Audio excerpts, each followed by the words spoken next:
विद्यार्थियों, मैं सुमन Saini, assistant professor Hindi, राजकीय महाविद्यालय इटावा। हमारी इन ऑनलाइन क्लासों में आप सभी का स्वागत है। विद्यार्थियों, हम जयशंकर प्रसाद द्वारा रचित नाटक ध्रुव स्वामिनी को पढ़ रहे थे, जिसमें हमने ध्रुव स्वामिनी के तीनों अंकों का अध्ययन कर लिया है। और आज हम ध्रुव स्वामिनी नाटक की तात्विक समीक्षा करेंगे, जिसमें हम सर्वप्रथम ध्रुव स्वामिनी नाटक के कथानक की समीक्षा करते हैं। तो सबसे पहले हम देखते हैं ध्रुव स्वामिनी नाटक का कथानक। विद्यार्थियों, ध्रुव स्वामिनी प्रसाद जी की एक महानतम एवं महत्वपूर्ण अनुपम नाट्यकृति है। सन 1933 ईस्वी में इसका प्रकाशन हुआ था। इसकी जो कथा वस्तु है वो अति यथार्थपूर्ण एवं प्रभावशाली है। महाराज समुद्रगुप्त के दो पुत्र थे, रामगुप्त और चंद्रगुप्त। चंद्रगुप्त रामगुप्त से कहीं ज़्यादा शौर्यवान एवं प्रतिभाशाली थे। इसीलिए चंद्रगुप्त को इनके पिता युवराज बनाना चाहते थे, पर समुद्रगुप्त की असामयिक मृत्यु के कारण ऐसा नहीं हो सका और मंत्री शिखर स्वामी ने षड्यंत्र करके रामगुप्त को राज सिंहासन पर विराजमान कर दिया। अपने अग्रज के लिए चंद्रगुप्त ने सारे सुख वैभव का त्याग कर दिया। उस समय की सर्वश्रेष्ठ सुंदरी ध्रुव स्वामिनी के साथ रामगुप्त का विवाह संस्कार संपन्न हुआ। रामगुप्त बड़ा ही भोगविलासी, कायर एवं कुल कलंकी स्वभाव का था। उस समय शकों का आक्रमण देश पर हो चुका था और रामगुप्त भोग विलास में लिप्त था। उसने सकरात से संधि समझौता किया, जिसके अंतर्गत उसने अपनी पत्नी ध्रुव स्वामिनी को भी दांव पर लगा दिया। अर्थात उसने ध्रुव स्वामिनी को सकराज के हाथ सौंप दिया और अपने आप को निश्चिंत कर लिया था। मंत्री के संकेत पर रामगुप्त गलत रास्ता पहले से ही पकड़ा हुआ था।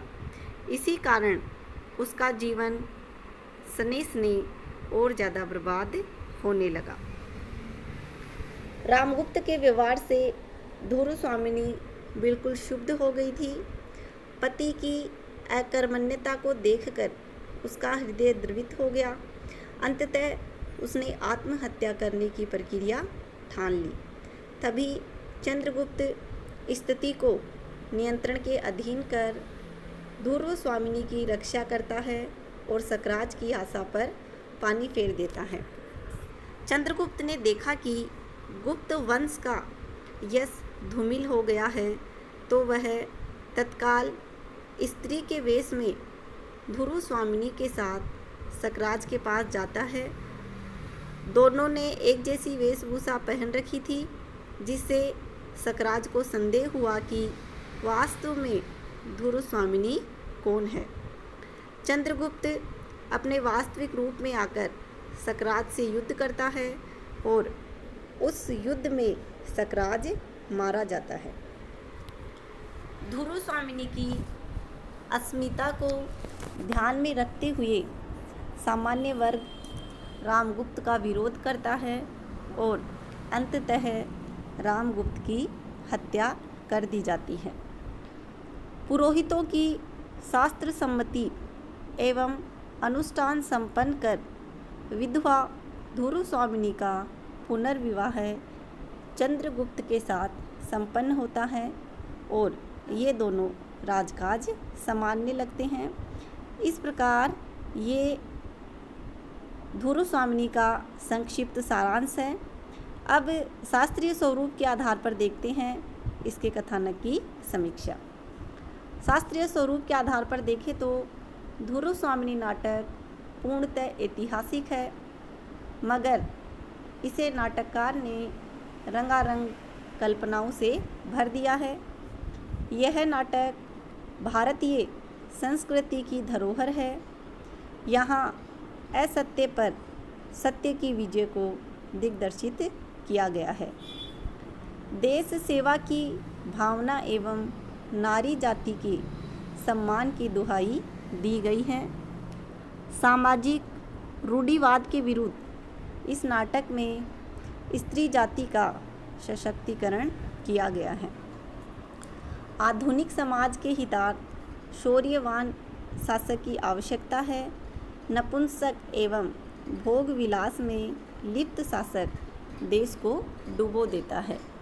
इस प्रकार हम देखें तो धुरु स्वामिनी नाटक की जो कथा है वो मिश्रित है।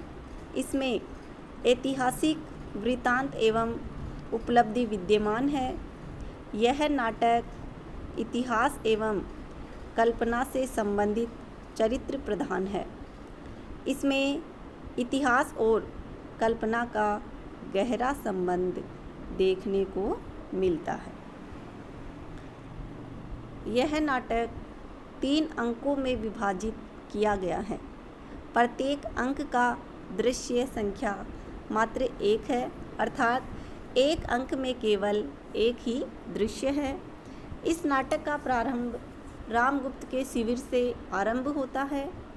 चंद्रगुप्त यद्यपि कार्यभार संभालने में सक्षम है, शौर्यवान है, फिर भी मंत्री की मंत्रणा के चलते वह सब कुछ छोड़कर अपने अग्रज रामगुप्त को राजपाट चलाने का भार सौंप देता है।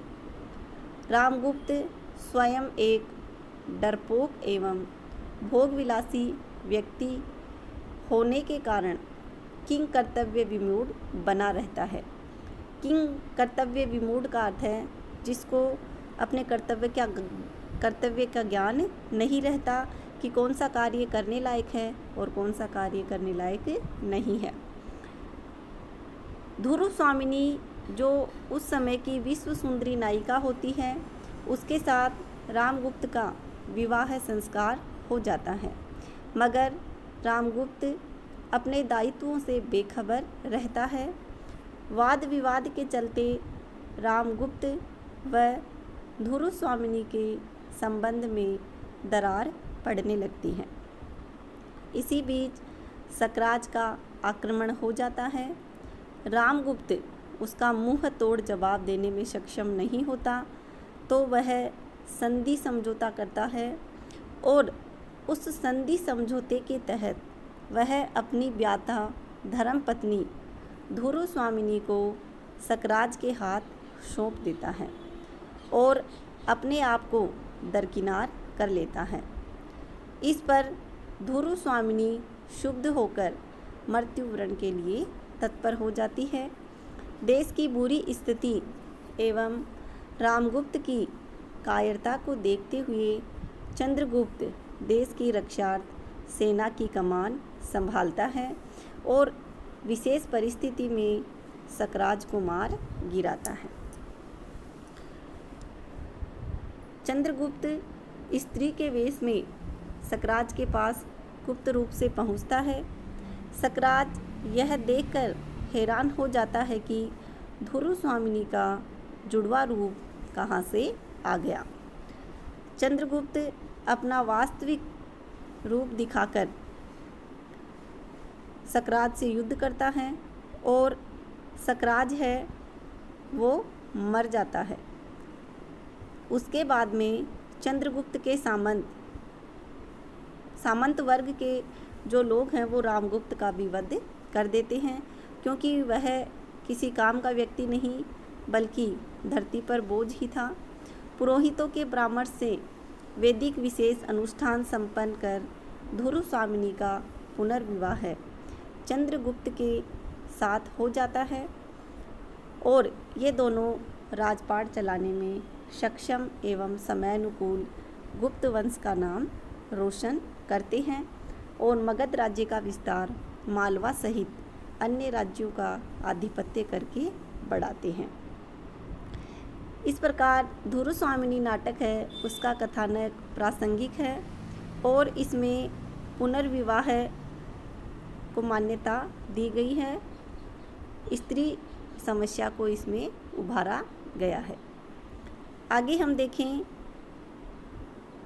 दूसरा जो बिंदु है वो धुरस्वामिनी नाटक की तात्विक समीक्षा में संवाद योजना या कह सकते हैं जिसको कथोपकथन। तो दूसरा जो बिंदु है वो कथोपकथन या संवाद योजना। धुरस्वामिनी नाटक का कथोपकथन या संवाद योजना बिल्कुल सुगठित है। इसके पात्रों की पात्रता या संख्या है वो सुव्यवस्थित है। इसमें दर्शकों का आकर्षण एवं जिज्ञासा नाटकीय दृश्यों के प्रति एक जैसा बना हुआ है। धुरस्वामिनी का परिचय शक्ति प्रदर्शन का प्रतीक है।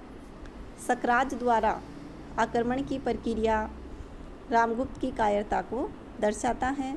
धूमकेतु को देखकर भयभीत सकराज के कक्ष में चंद्रगुप्त और धुरस्वामिनी प्रवेश नाटक में चार चांद लगा देते हैं। धुरस्वामिनी के कथोपकथन में उतना विस्तार नहीं हुआ जितना होना चाहिए। इसमें पात्रों की संख्या सीमित एवं मूल कथा पर आधारित विषय वस्तु बिल्कुल सुव्यवस्थित है। इस नाटक में नाटककार ने धुरस्वामिनी कथा को प्रासंगिक कथा बना दिया है। धुरस्वामिनी, चंद्रगुप्त एवं रामगुप्त इस नाटक के प्राधिकारिक पात्र हैं।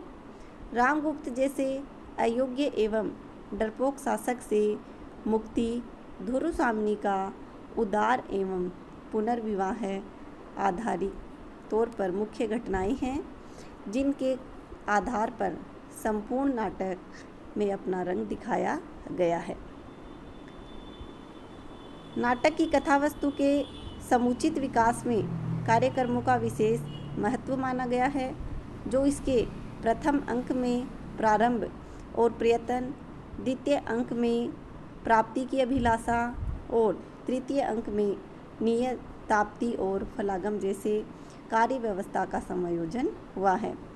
जब धुरस्वामिनी रामगुप्त के प्रति ऐसा विचार रखती है, मैं यही कहना चाहती हूँ कि पुरुषों ने स्त्रियों को अपनी पशु संपत्ति समझकर उन पर अत्याचार करने का अभ्यास बना लिया है, वह मेरे साथ नहीं चल सकता। यदि तुम मेरी रक्षा नहीं कर सकते, अपने कुल की मर्यादा, नारी का गौरव नहीं बचा सकते, तो मुझे बेच भी नहीं सकते।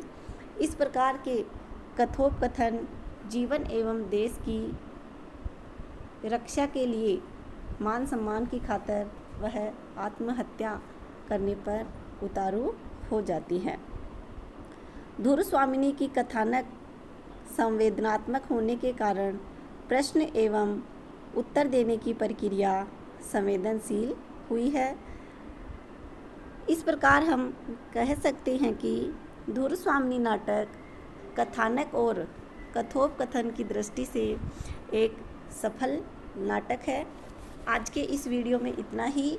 चरित्र चित्रण और आगे के जो बिंदु हैं उन पर हम चर्चा करेंगे अपने आगामी वीडियो में। आज के इस वीडियो में इतना ही। धन्यवाद।